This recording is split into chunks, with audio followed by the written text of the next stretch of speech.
mungkin nggak lu mencabut laporan itu kalau misalnya dia benar-benar minta maaf? Nggak mungkin. Nggak mungkin. Banyak. Untung saya malam itu datang. Kalau saya nggak datang waktu itu, waduh. Apalagi hanya gara-gara si Ruhut. Saya nggak persoalkan sukunya mau apa, Ruhutnya, oknumnya. Dia harus bertanggung jawab. Dan saya jamin Bang, saya jamin sepulang dia dari Amerika, saya sudah siapkan destinasi wisata yang paling terbaik buat dia. Penjara! Penjarakan dia. Kok kami selalu disudutkan seperti begini, dirasiskan. Saya minta pertanggungjawaban. Ini harus serius, diseriusi. Ini nggak bisa seperti ini.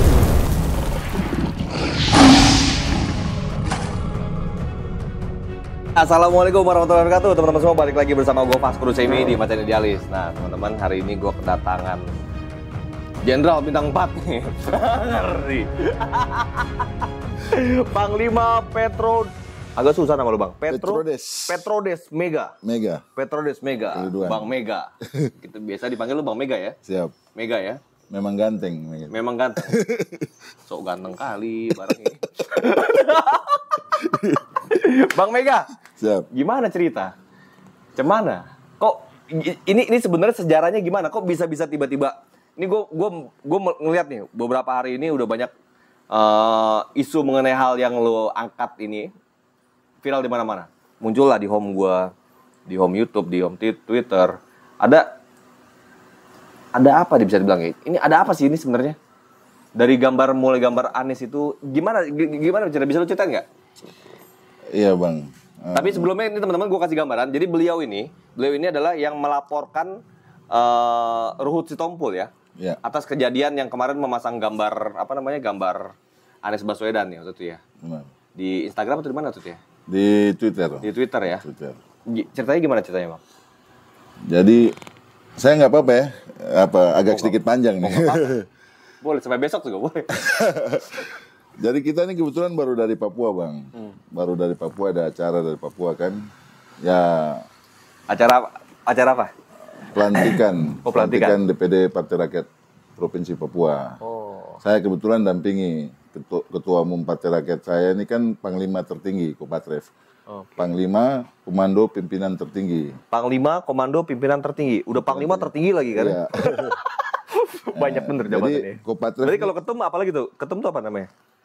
Kalau Panglima tertinggi Kopatref. Iya, secara partai ketum, tapi secara Komando Patriot Revolusi ini kan salah satu organisasi paramiliternya Partai Rakyat. Oke. Organisasi saya paramiliternya Partai Rakyat. Ini resmi ya? Ada ini ya? Ada resmi. Legal standing-nya ada ya? Ada. Benar. Jadi kalau baju kita itu sebenarnya Partai Rakyat, sebenarnya Kopatref.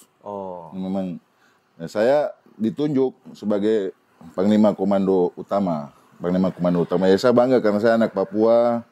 Saya agama Kristen, terus saya lihat kan maksudnya konstelasi politik di partai politik di pusat ini kan jarang ya orang Papua, terus mohon maaf ini tidak ini, cuma jarang diberikan kesempatan di posisi strategis. Saya diberikan kesempatan untuk menjabat sebagai Panglima Komando Utama. Jadi singkat ceritanya gini Bang, kita ini baru dari Papua.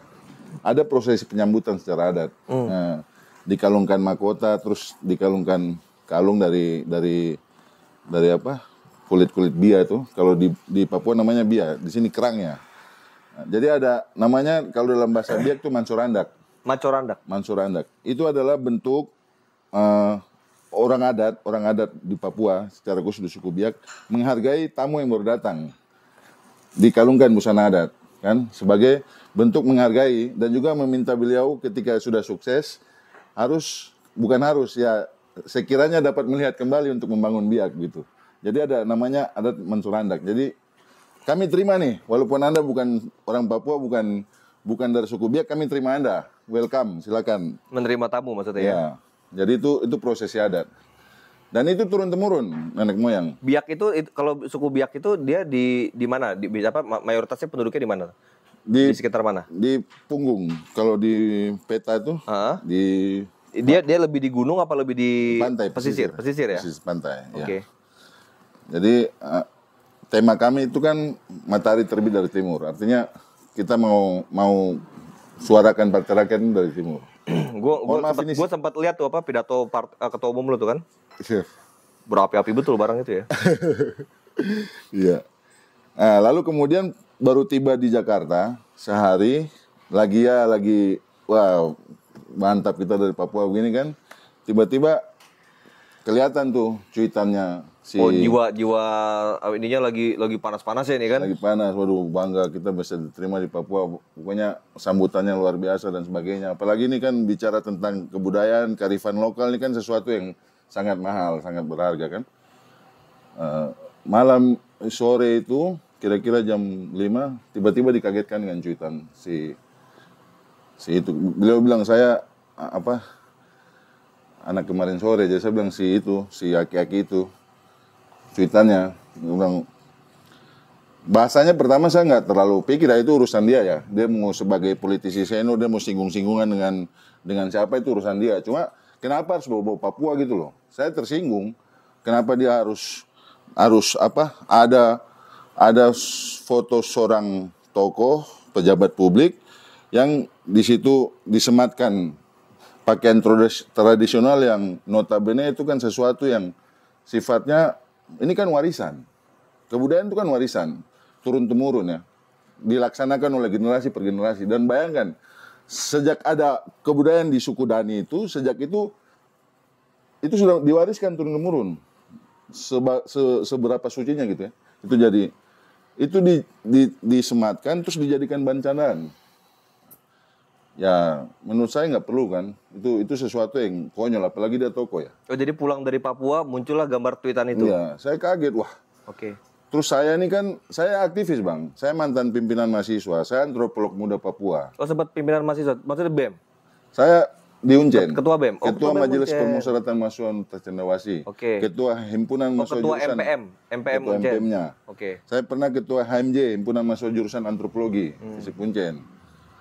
Oh, basicnya juga antropologi ya? Antropologi. Sebagai antropolog kan saya, wah ini kok begini. Apalagi saat ini sekarang kan di Papua ini lagi panas isu DOP, daerah otonomi baru. Pemekaran apa semua kan lagi panas. Lagi ada pro kontra sebagainya. Lagi demo besar-besaran.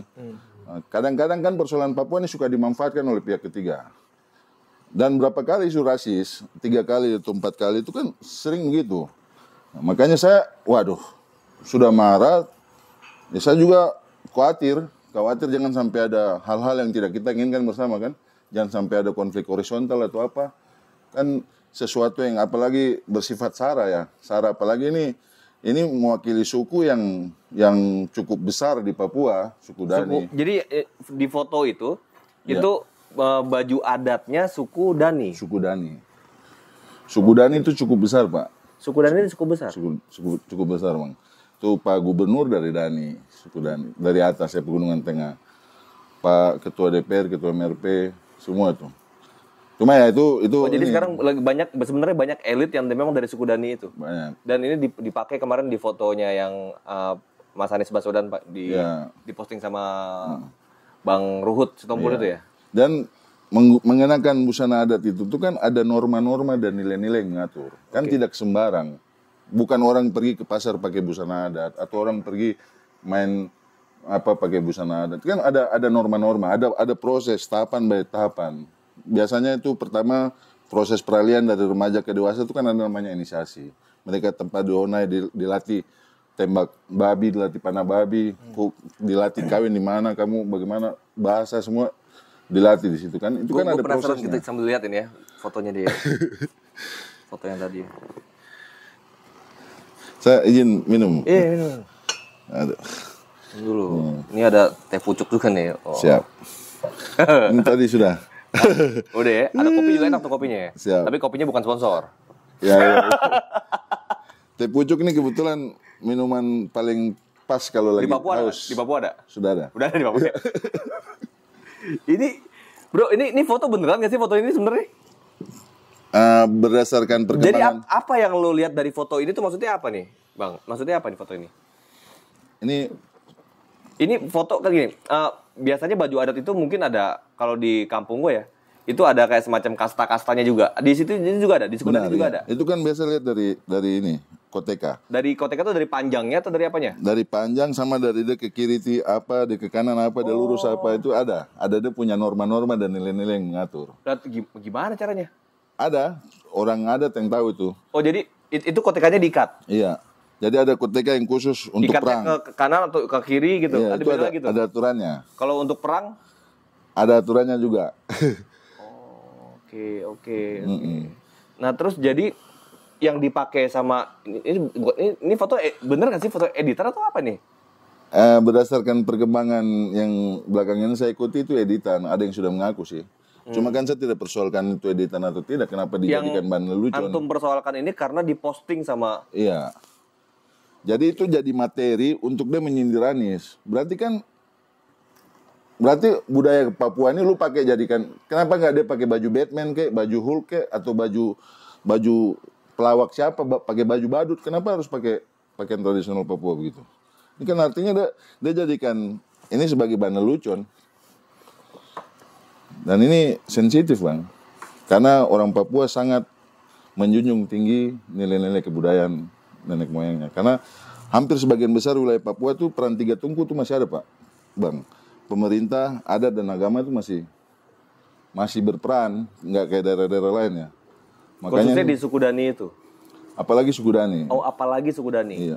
Misalnya Pak Gubernur nih, kalau datang ada kepala sukunya, dia harus menghargai kepala sukunya. Walaupun dia gubernur. Walaupun apalagi kepala sukunya itu dengan pakaian adat kebanggaannya mereka itu. Iya. Dan pasti pakai pakaian adat. Bayangkan Pak Buang, gubernur saya masih menghargai apalagi. Makanya itu saya marah dan saya mengambil langkah ini ya. Saya kan berapa kali bicara persoalan rasis yang kemarin lagi parah-parah. Saya nggak mau lagi terjadi hal-hal yang tidak kita inginkan bersama. Apalagi ini cuma hanya di udara ya. Makanya lebih baik sebagai pemuda yang sadar hukum, sebagai intelektual, sebelum ada terjadi hal-hal yang tidak kita inginkan bersama, jam 2 malam saya masih tempuh pelaporan itu. Sampai akhirnya diterima pihak kepolisian. Jam 4 baru saya pulang ke rumah, Pak. Jam 2 malam? Iya. Datang ke? Polda Metro. Kami sudah dari jam 10, cuma kesana sini sampai jam 2 malam, terus sampai jam setengah 4. Selesai, baru kita arah pulang. Hanya ya begitu. Ya, jangan kebiasaan beliau suka sindir nyinyir orang di medsos, kebebasan berekspresi, kebebasan ini, terus kemudian beliau lupa tentang hal-hal yang seharusnya dijaga, seharusnya dilestarikan, seharusnya kan kayak begini kan menurut saya sudah konyol, sudah nggak benar itu. Menurut saya beliau tidak tahu adat. Coba kalau saya lecehkan adatnya dia, pakai apa tuh namanya, orang Batak punya apa tuh? Kalau saya lecehkan gitu, tersinggung nggak dia? Makanya itu saya, ya sebagai anak Papua, apalagi sebagai saya intelektual yang belajar tentang antropologi, saya tersinggung. Itu nggak boleh itu sesuatu yang dia mau urusan politik, dia punya tendensi politik atau urusan apa dengan siapa, itu urusannya dia, tapi jangan bawa Papua. Itu. Oke. Jadi benar-benar akhirnya yang abang lakukan, abang lapor itu. Iya. Bikin laporan. Dan udah ada belum mediasi mungkin dari pihaknya Bang Ruth Sitompul sekalian, misalnya datang atau misalnya menghubungi Bang Mega? Malah bahkan dia tambah ngeledek saya. Dia pikir mungkin karena dia pengacara kawakan terus dia mungkin dia ngeledek saya. Banyak kok ada bukti-buktinya. Tadi saya sudah screenshot, saya sudah buat laporan. Oh, ini baru dari Polda lagi? Iya, saya baru pulang dari Polda nih, Pak. Bang. Okay. Baru pulang dari Polda nih. Nah, kan udah dilaporin kemarin. Berarti ke Polda lagi ngapain? Bikin laporan kedua atau gimana? Tadi saya dipanggil untuk mau buat SP2P ya. Jadi sudah diperiksa kembali, nanti dipanggil secara bersama. Oke. Periksa kembali. Jadi ya, di sela-sela hari di saat Bang Mega melaporkan Bang Luhut, Bang Ruth Sitompul, itu sudah mulai ada, maksudnya nggak ada orang yang coba memediasi gitu, itu nggak ada? Belum ada. Nah, kalau seandainya misal dan dia katanya udah sempat minta maaf katanya ya kemarin ini. Kalau misalnya dia minta maaf, gimana jadinya? Ya, saya begini Bang, saya mohon maaf kalau saya agak bicara keras ya. Pertama saya ini kan cuma seorang intelektual, sebagai pemuda Papua, sebagai aktivis, sebagai antropolog muda. Saya menggunakan ya hak intelektual saya, kapasitas saya sebagai pemuda dan sebagainya saya lapor. Tapi persoalan minta maaf itu kan nggak bisa person to person. Karena ada orang Papua, ada orang Dani. Dia harus minta maaf sama mereka, minta maaf sama rakyat Papua, minta maaf sama orang Dani. Apalagi Bang, saya di Twitter saya tuh, saya bikin polling itu hampir 26.000, itu 82% orang Indonesia ini mendukung proses ini. Artinya bahwa sebetulnya persoalan rasis, persoalan SARA ini sebagian besar rakyat Indonesia juga tidak setuju dengan dia. Makanya dia harus meminta maaf kepada seluruh rakyat Indonesia dan juga terlebih khusus kepada orang Papua, secara khusus lagi kepada orang Dani. Bukan dengan saya, dia nggak bisa, apalagi dia bicara cuma saya minta maaf, nggak bisa. Emang segampang itu dia minta maaf, nggak bisa seperti itu. Dan itu biasanya ada proses adatnya untuk permintaan maaf kalau ada salah, pasti ada sanksi adatnya. Oh, ada proses adat biasanya. Misalnya ya kita berdoa, kalau gua berdoa semoga Bang Ruhut ini minta maaf lah ya sebenarnya ke rakyat Papua ya. Tapi kalau seandainya memang dia minta maaf, bagaimana cara memaafkannya? Sesungguhnya yang punya hak bicara ini kan tokoh adat ya, pemuka. Kan biasa dalam struktur adat itu kan ada ininya. Cuma karena saya kebetulan belajar dan saya mungkin ada beberapa bahan-bahan penelitian, saya jadikan itu sebagai bahan. Biasanya itu kan di atas itu kalau mau denda adat atau bayar sanksi adat begitu, misalnya ada salah antara ini dengan ini, itu biasanya mohon maaf Bang, biasanya harus potong babi dalam jumlah yang banyak. Dalam jumlah yang banyak, terus bikin acara bakar batu. Oh, itu bicara sanksi adat, ada potong babi di situ. Ya, nanti ada tingkatan sanksi adatnya. Nanti tergantung siapa yang tua adatnya yang bisa berhak untuk memutuskan kan. Nanti ada acara bakar batu, makan bersama, ada ubi, ada babi, ada apa di bakar batu, terus damai gitu kan. Itu berarti Bang Ruhut ini harus ketemu juga dengan rajanya suku Dani. Saya pikir Raja itu atau kepala suku apa namanya itu? Kepala suku. Kepala suku ya. Kepala sukunya suku Dani berarti. Suku Dani. Ya itu nanti kita lihat ke belakangnya kan. Ke belakangnya seberapa besar kita punya rakyat Papua dari sana menuntut beliau. Yang jelas beliau harus menyampaikan permintaan maaf secara khusus dan terbuka di hadapan semua orang. Di hadapan rakyat Papua, di hadapan seluruh rakyat Indonesia, terutama di hadapan suku Dani, bahwa beliau telah membuat kesalahan. Nanti sesudah itu... Dia udah minta maaf kayaknya deh. Di TV kemarin sempat minta maaf ya? itu minta maaf seolah-olah macam orang pencuri ayam saja minta maaf gitu kan tidak mungkin diri. Apalagi ini. Iya. Coba gue penasaran, kayaknya dia sempat minta maaf kemarin. Habis minta maaf ngeledek. Ngeledeknya di mana sih ngeledeknya? Banyak ada kalimatnya. Ini ada beritanya nih. Dia bilang Ruhut Sitompul minta maaf setelah dihujat habis-habisan lantaran unggah meme Anies Baswedan. Di Tribun. Itu jadi menurut Bang Mega belum disebut permintaan maaf seperti itu caranya? Belum. Ya. Itu bukan permintaan maaf. Itu mungkin karena dia mungkin situasi dan kondisi di situ bagaimana, terus ucapannya itu kan tidak tulus tuh Bang. Jadi lo mungkin nggak lo mencabut laporan itu kalau misalnya dia benar-benar minta maaf? Nggak mungkin. Nggak mungkin? Nggak mungkin saya cabut. Bener-bener kecuali sesudah dia minta maaf di depan umum, baru kalau orang Papua sudah memaafkan dia, ya mungkin bisa cabut laporannya. Supaya kita, intinya kan kita tidak mau jangan sampai ada hal-hal yang tidak kita inginkan bersama. Dan juga supaya jangan lagi ada ujaran-ujaran rasis. Karena kan isu sensitif sebenarnya ya, sensitif banget ya. Coba bayangkan kalau misalnya terjadi sesuatu hal yang tidak kita inginkan, konflik horizontal, lalu kemudian apakah dia bisa bertanggung jawab? Apalagi isu rasis ini kan orang Papua sudah jenuh Bang, sudah jenuh dengan isu rasis, sudah makan korban cukup banyak, sudah cukup banyak. Dan memang isu rasis ini yang jadi alat yang paling mantap untuk memecah belah Papua kan, dan juga menjadi benteng tembok yang cukup kokoh untuk menghadang perhatian pemerintah kepada Papua. Apalagi ini kan kita lihat pemerintah lagi serius dan segala elemen juga lagi serius bagaimana mengambil hati orang Papua supaya tetap pada jalur.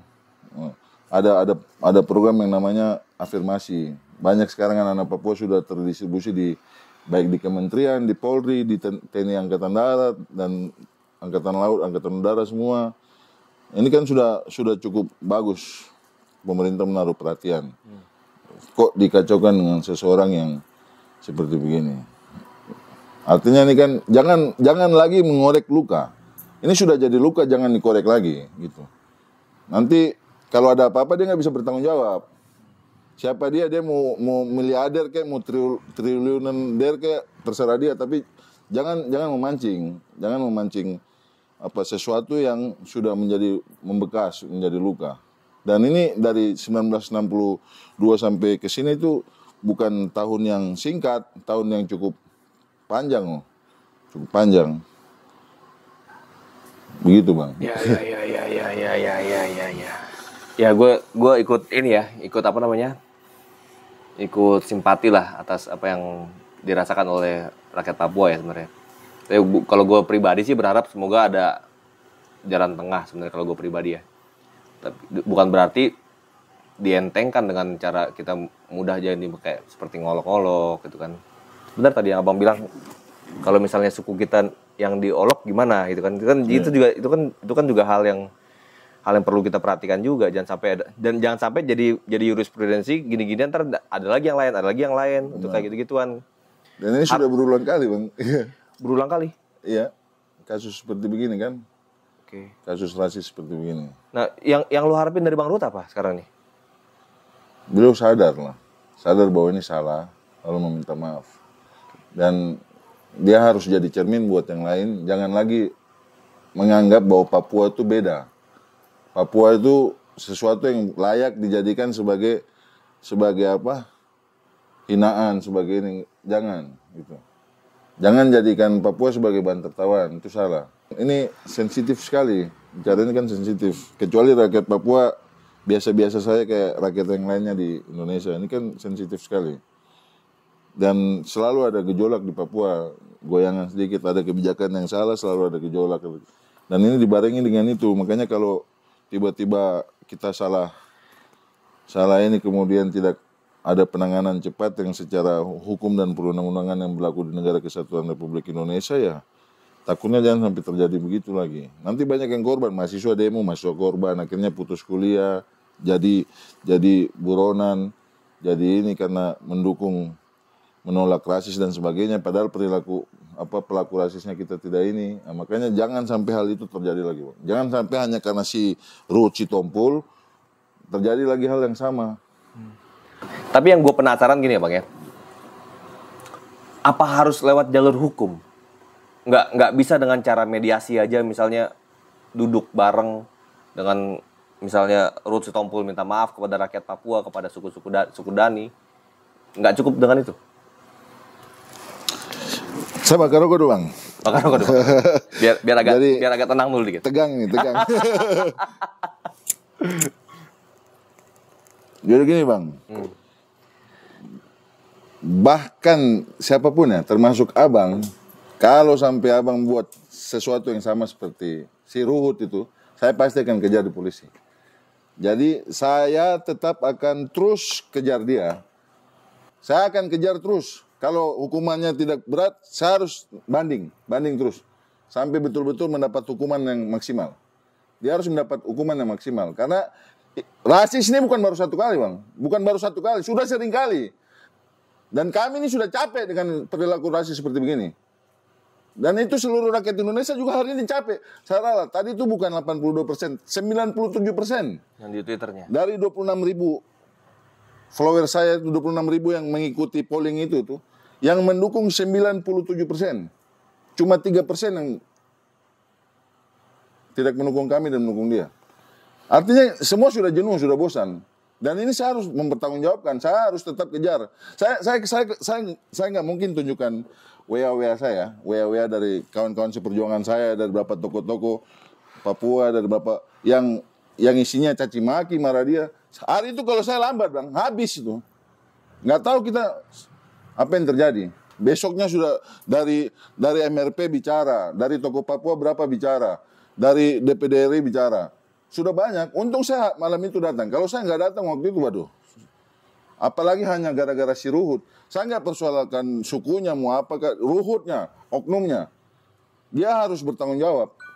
Dan saya jamin, Bang, saya jamin. Sepulang dia dari Amerika, saya sudah siapkan destinasi wisata yang paling terbaik buat dia. Penjarakan dia.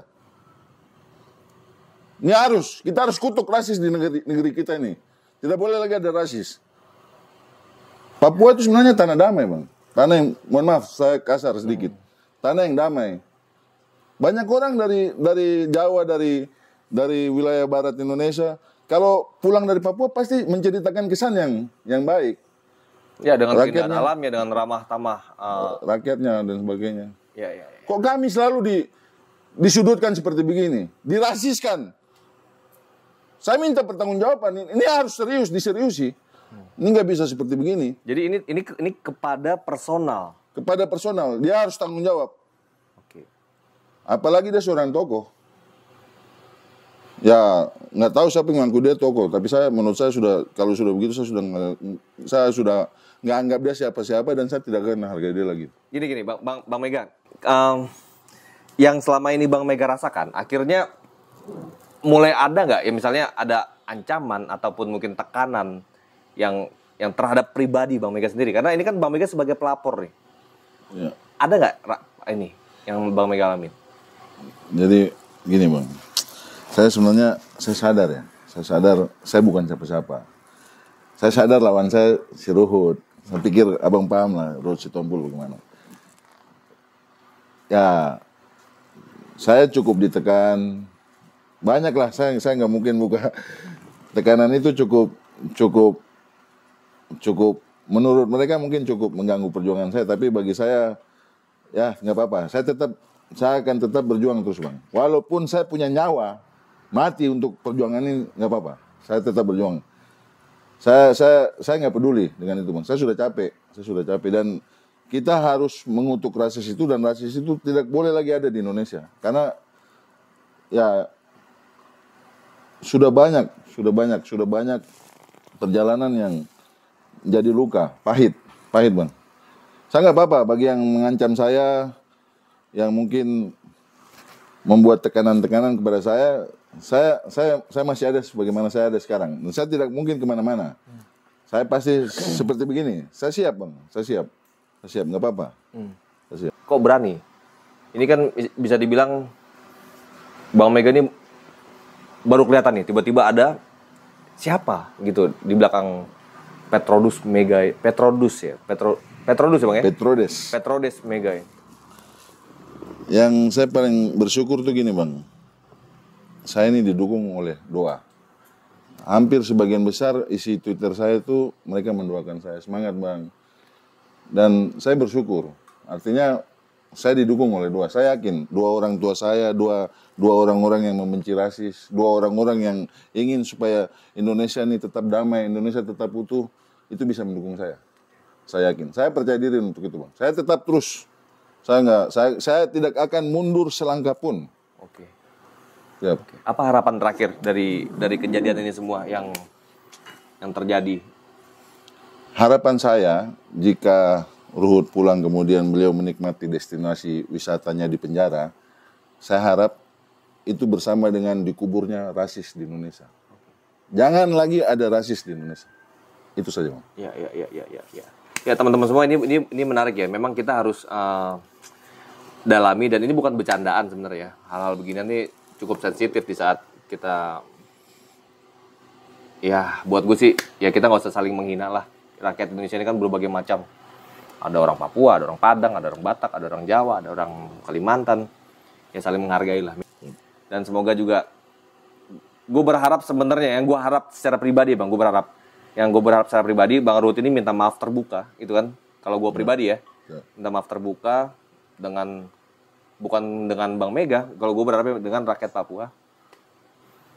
Ya, tapi ya terserahlah, kita lanjut aja nanti kapan-kapan. Seperti apa prosesnya kita belum tahu sampai sekarang. Yang jelas sekarang Bang Mega terakhir tadi baru dari Polda lagi. Prosesnya kira-kira abis ini apa lagi? Udah ada pemanggilan belum dari dari polisi? Akan ada pemanggilan. Akan ada pemanggilan. Berarti nanti Bang Ruth ini akan dipanggil bersama-sama dengan saya, bersama-sama juga dengan diduduki ahli IT-nya dari pihak kepolisian dan tata bahasanya semua kita dudukin. Oke, assalamualaikum warahmatullahi wabarakatuh.